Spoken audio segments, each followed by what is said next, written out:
पुराने ज़माने से ही इंसानों ने आसमानों को जीतने का ख्वाब देखा है। इस चैप्टर में मतलब कि 2 स्टोरीज अबाउट फ्लाइंग के अंदर भी 2 कहानियाँ हैं और दोनों फ्लाइंग से रिलेटेड है।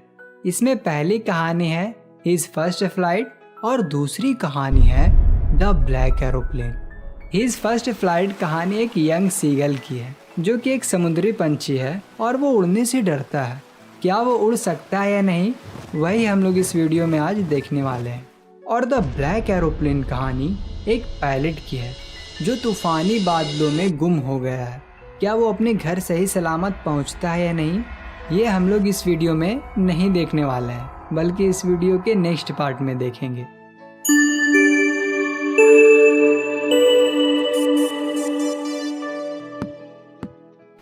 यंग सीगल अपने लेज पर अकेला था। उसके 2 भाई और उसकी बहन एक दिन पहले ही उड़ गए थे। वो उनके साथ उड़ने से डरता था।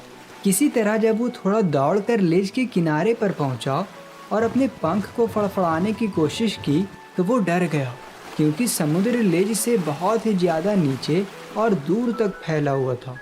उसे लगा कि उसके पंख कभी साथ नहीं देंगे, इसलिए इसने अपना सर झुका लिया और वापस भागकर उस गड्ढे के नीचे के उस छोटे से होल में गया जहां वो रात को सोया था। हालांकि इसके भाई और उसकी छोटी बहन के पंख सीगल के पंख से बहुत ही छोटे थे। वो लोग भागकर किनारे पर गए और अपने पंख को फड़फड़ा कर उड़ गए, लेकिन वो उड़ान भरने में नाकाम रहा, इसलिए वो उदास था। फिर उसके माता पिता आते हैं और डांटते हुए बोलते हैं, जब तक तुम इस लेज से नहीं उड़ोगे तो तुम्हें भूखा ही सोना पड़ेगा और कोई तुम्हें खाने के लिए नहीं देगा। लेकिन फिर भी वो उड़ान नहीं भर सका। उसे डांटे हुए 24 घंटे हो गए थे, तब से कोई भी इसके पास नहीं आया था। एक दिन पहले पूरा दिन इसने अपने माता पिता को अपने भाइयों और बहन के साथ उड़ते हुए देखा। उन्हें सही से उड़ने का तरीका सिखा रहे थे। उन्हें सिखाया कि कैसे लहरों को पार करना है और मछली को पकड़ने के लिए गोता कैसे लगाना है। वास्तव में उसने देखा कि कैसे उसके बड़े भाई ने जीवन में पहली बार हेरिंग फिश को पकड़ा और चट्टान पर बैठकर उसे खाने लगा। जब वो हेरिंग फिश को खा रहा था तो उसके माता पिता बहुत ही खुश थे और खुशी से हंसते हुए उसके चारों ओर चक्कर लगा रहे थे। और सारा परिवार दिन भर इधर से उधर उड़ता रहा और सीगल को ताना मारता रहा, उसे चिढ़ाता रहा कि वो कायर है, वो डरपोक है, वो उड़ नहीं सकता है। सूरज अब आसमान पर चढ़ रहा था और लेज पर चमक रहा था जिसका फेस साउथ की तरफ था। उसे और ज्यादा गर्मी लगने लगी क्योंकि उसने पिछले रात से ही कुछ नहीं खाया था। वो चलता हुआ धीरे धीरे लेज के किनारे पर पहुंच गया और एक पैर पर खड़ा होकर दूसरे पैर को अपने पंख के नीचे छिपाकर उसने एक आंख बंद कर ली, फिर दूसरी भी, और सो जाने का नाटक किया। फिर भी इसके फैमिली ने इस पे बिल्कुल भी ध्यान नहीं दिया। उसने देखा कि उसके 2 भाई और उसकी बहन प्लेटू पर सर झुकाकर सो रहे थे। उसके पिता अपने पंख को सही कर रहे थे, सिर्फ उसकी माँ ही उसे देख रही थी। वो प्लेटू पर एक छोटे से ऊंचे हम्प पर खड़ी थी और उसका चेस्ट सीगल की तरफ था। बार बार वो मछली के एक टुकड़े को नोच रही थी जो कि उसके पैरों पर पड़ा था और फिर चट्टान पर अपनी चोंच के हर हिस्से को खुरच रही थी। मछली को देखकर सीगल के होश उड़ गए। कैसे वो खाना को इस तरह फाड़ना पसंद करता था, अपनी चोंच को बार बार खुरचकर उसे मसल देता था। सीगल रोते हुए अपनी माँ से खाने के लिए मांगा, लेकिन उसकी माँ ने उसे धुतकार दिया। लेकिन फिर भी सीगल उदास होकर अपनी माँ को आवाज लगाता रहा। फिर अचानक 1 मिनट बाद वो खुशी से चिल्ला उठा क्योंकि उसकी माँ मछली का एक टुकड़ा उठाकर उसके पास उड़ती हुई आ रही थी। वो खुशी से थोड़ा आगे की तरफ झुक गया, लेकिन जब वो उड़कर उसके पास आई और बिल्कुल उसके सामने ही थी तो वो रुक गई और आराम से बैठ गई। उसके माँ के पास जो मछली का टुकड़ा था, सीगल उसे आसानी से लेकर खा सकता था। फिर वो सोचने लगा कि मेरी माँ मेरे पास क्यों नहीं आ रही है, थोड़ी दूर पे क्यों रुक गई है। इसने हैरत से एक पल इंतजार किया और फिर भूख से पागल होकर उसने मछली पर झपट्टा मारा। एक जोरदार चीख के साथ वो बाहर और नीचे की तरफ गिर गया। वो बहुत ही ज्यादा डर गया था, मानो एक पल के लिए उसका दिल रुक सा गया था।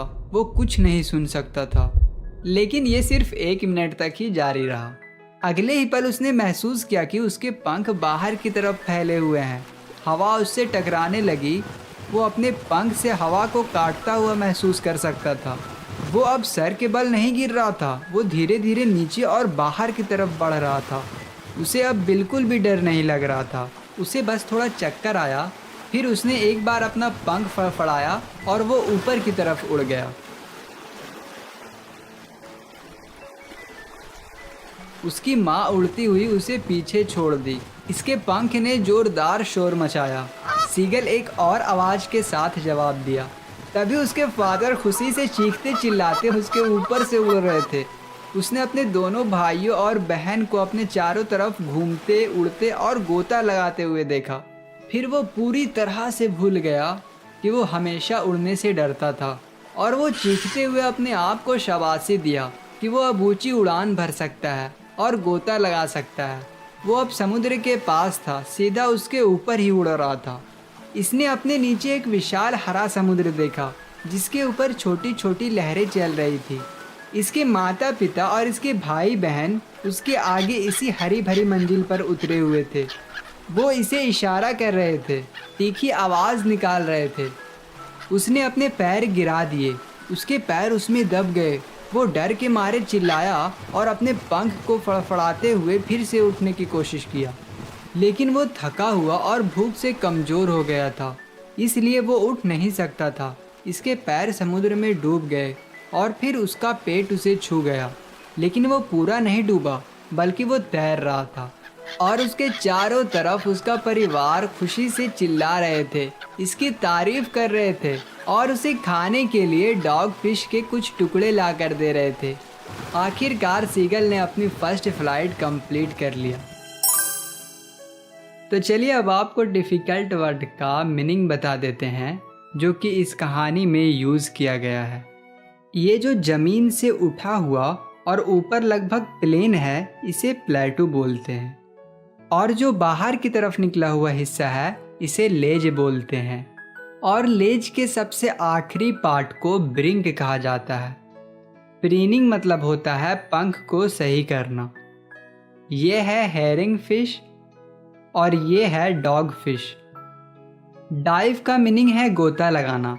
सिंपल लैंग्वेज में समझाएं तो बर्ड मछली को पकड़ने के लिए जो डुबकी लगाते हैं।